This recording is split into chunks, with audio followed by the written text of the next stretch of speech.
ఋషికొండను చెక్కినట్టు ప్రత్యర్థులకి పదునైన ఉత్తరాంధ్ర యాసలో గుండు కొట్టేస్తారు. ఒకటే బాధేస్తా ఉంది సార్, ఇకపైన మీకు తిట్టే అవకాశం లేకపోవడం.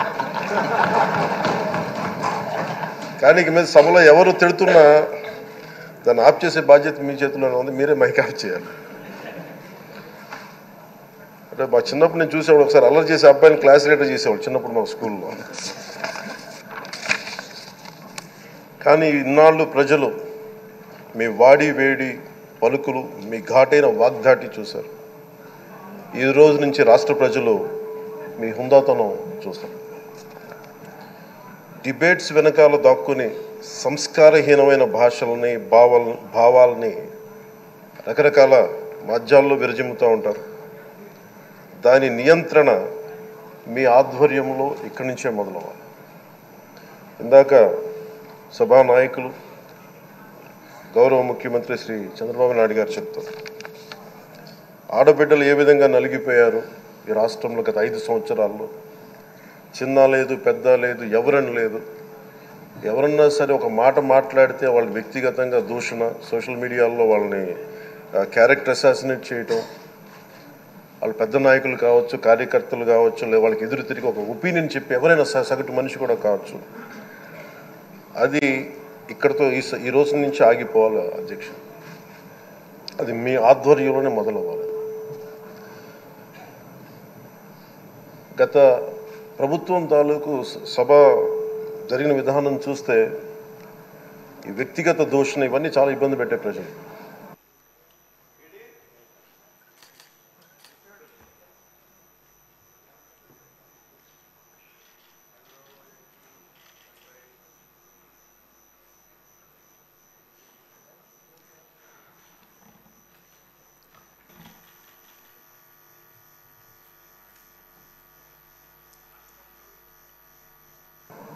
ఈ రోజున వాళ్ళకి 11 సీట్లకు పరిమితమయ్యారు, ఈరోజు లేరు, ధైర్యం లేదు వాళ్ళకి.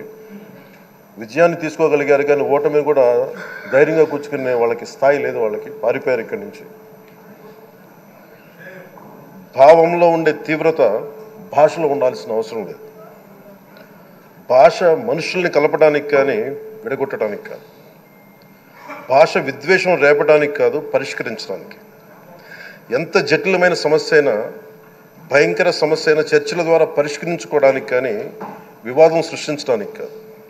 ఈ సభ ఉన్నది అందుకు. కానీ మనం చూసింది వాళ్ళ దగ్గర నుంచి బూతులతోటి, వ్యక్తిగత దోషులతోటి రాష్ట్ర పురోభివృద్ధిని ఆపేశారు. అలాంటి సభ కాకుండా ఇందాక మన పెద్దలు శ్రీ గౌరవ ముఖ్యమంత్రి చంద్రబాబు గారు చెప్పినట్టుగా ఇది భవిష్యత్తుకి ఇది ఒక ప్రమాణం అవ్వాలి.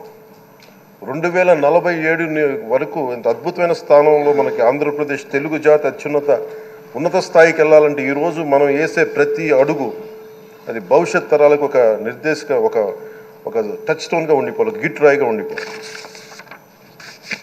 ఈ రోజున ఈ సభలో ఉన్న గౌరవ సభ్యులందరూ చట్టాలు చేయడానికి ఉన్నారు, చట్టాలు ఉల్లంఘించడానికి కాదు. విభేదించడం అంటే ద్వేషించడం కాదు, వాదించడం అంటే కొట్టుకోవడం కాదు. ఇవన్నీ విభేదించడం, వాదించడం ఇవన్నీ ప్రజాస్వామ్యానికి చాలా మౌలికమైన పునాదులు. ఆంధ్రప్రదేశ్ ఆవిర్భావం జరిగి అసలు భాషా ప్రయుక్త రాష్ట్రాల ఆవిర్భావమే మన ఆంధ్ర రాజ్యంతో మొదలైంది. అమరజీవి పొట్టి శ్రీరాములు గారి బలిదానం మీద మన రాష్ట్రం పుట్టింది.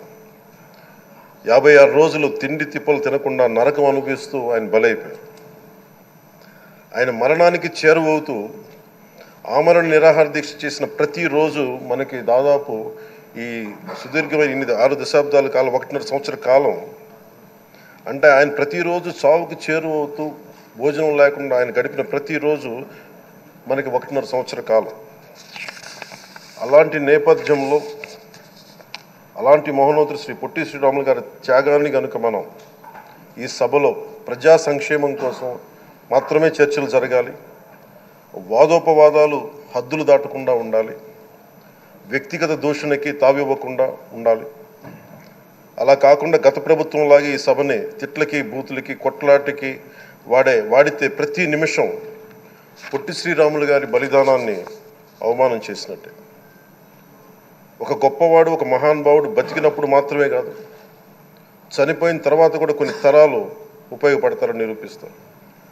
అలాంటి కోవకు చెందిన మహానుభావులు ఆంధ్ర రాష్ట్ర సృష్టికర్త, భాషా ప్రయుక్త రాష్ట్రాలకు శ్రీకారం చుట్టిన ద్రష్ట, అమరజీవి శ్రీ పొట్టి శ్రీరాములు గారి స్మృతిలో ఒక విలువలతో కూడిన ఒక సత్సాంప్రదాయాన్ని తెరలేపుతూ మీ ఆధ్వర్యంలో ఈ సభ జరగాలని, ఈ 5 ఏళ్ల ప్రజాప్రస్థానంలో ఈ విలువైన 5 ఏళ్ళు రాబోయే తరానికి గొప్ప భవిష్యత్తునిచ్చేలా, అన్నం పెట్టే రైతుకి, కౌలు చేసుకునే రైతుకి, రైతు కూలీకి అండగా ఉండేలా, మహిళలకి భద్రతతో పాటు ఉన్నత స్థాయికి ఎదిగేలా, ప్రభుత్వ ఉద్యోగులకి భద్రత కల్పించేలా, పశువు పక్షి ప్రకృతి సర్వజనులందరికీ కూడా మతాలకి ప్రాంతాలకి అతీతంగా సుభిక్షంగా అభివృద్ధి పదంలో ఆంధ్రప్రదేశ్, ఆంధ్ర రాజ్యం అద్భుతమైన ప్రగతి సాధించేలా ఈ చర్చలు సాగాలని కోరుకుంటూ, సభాపతి అయ్యన్న పాత్రుడి గారికి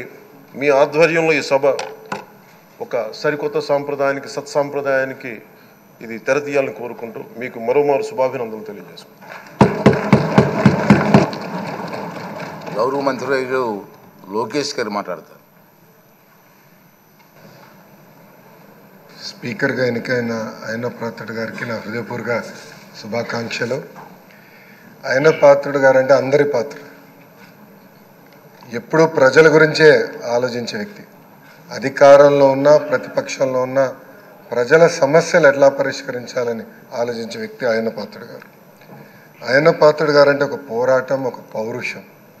ఇప్పుడే పవనన్న అన్నట్టు క్షణికావేశం కూడా ఉండేది, ఇప్పుడు ఇంకా అవకాశం లేకుండా పోయింది.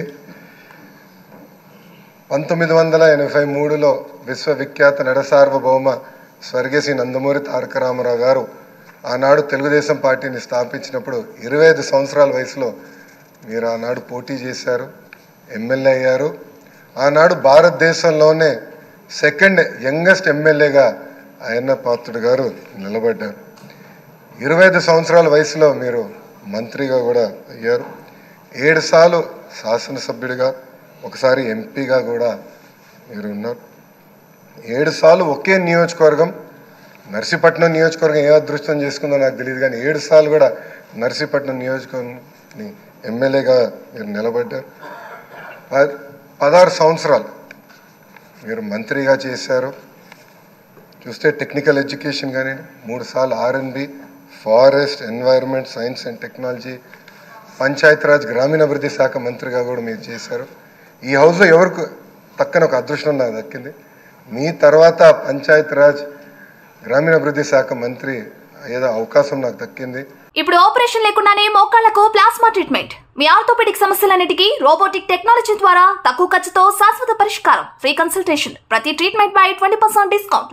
ఈ ఆఫర్ కొద్ది రోజులు మాత్రమే, త్వరపడండి. V9 hospitals 9281465842.